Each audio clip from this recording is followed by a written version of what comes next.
Everyone இன்னைக்கு வந்து ஒரு முக்கியமான இன்ஃபர்மேஷன் அப்டேட் தான் உங்களுக்கு கொடுக்க போகிறோம். நம்ம ஸ்கூல் படிச்சிருக்கக்கூடிய என்ன இருபடி சமன்பாடுகள் தமிழில் சொன்னோம் இல்லையா?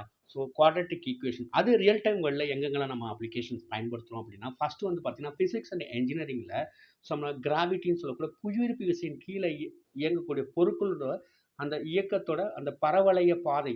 ஃபார் எக்ஸாம்பிள் ஒரு நான் பந்தை நான் மேலே போடுறேன், ஒரு குறிப்பிட்ட ஹைட்டுக்கு போகுது. ஸோ அடுத்தது வந்து அப்படியே கொஞ்சம் கொஞ்சமாக அதோட கேர்வ் அப்படி மாறிக்கிட்டே போகும்.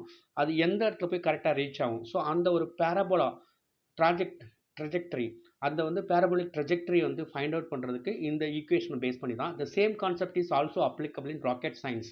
இந்த பூமியிலேருந்து ஸ்டார்ட் பண்ணி கிளம்பும் பொழுது ஸோ அது எங்கே போய் லேண்ட் ஆகும் அப்படின்ற அந்த ப்ரடிக்ஷன் அந்த கால்குலேஷனை வந்து பார்த்திங்கன்னா இந்த ஃபார்முலா பேஸ் பண்ணி தான் ஸோ ஃபைண்ட் அவுட் பண்ணுறாங்க. செகண்ட் திங் வந்து பார்த்தீங்கன்னா பிஸ்னஸ் அண்ட் எக்கனாமிக்ஸில் வந்து எனி ப்ரொடக்ஷன் கம்பெனிஸு எவ்வளோ ப்ரொடக்ஷன் இருக்கோ அதுக்கான காஸ்ட்டு, ரெவன்யூ, ப்ராஃபிட், ஸோ அதை வருவாய், செலவு, லாபம் இது எல்லாமே கால்குலேட் பண்ணுறதுக்கு இந்த குவாட்ரட்டிக் ஈக்குவேஷன் தான் ஒரு மாதிரி. சரிங்களா? மாடலிங் பண்ண முடியும் இதை பேஸ் பண்ணி தான். மூணாவது வந்து பார்த்தீங்கன்னா ஆர்கிடெக்சர் அண்ட் டிசைன். பெரிய பெரிய ஃப்ளைஓவர் பிரிட்ஜஸில் வந்து பார்த்தீங்கன்னா அந்த பேரபோலா ஒரு வளைவு வச்சுருப்பாங்க இல்லையா? ஸோ அந்த பரவளைய வளைவு அதை வந்து பார்த்தீங்கன்னா இதோட ஃபார்முலா பேஸ் பண்ணி இந்த மாடலிங் வந்து பண்ணுவாங்க. ஸோ மாதிரி உருவாக்குவாங்க. ஸோ அது வந்து அந்த இது பண்ணும்போது தான் அது ரொம்ப எஃபிஷியன்ஸாக இருக்கும், ஸ்ட்ராங்காக இருக்கும், ஒரு நல்ல உறுதியாக இருக்கும் அந்த பாலம். சரிங்களா? அதுக்காக தான் அது.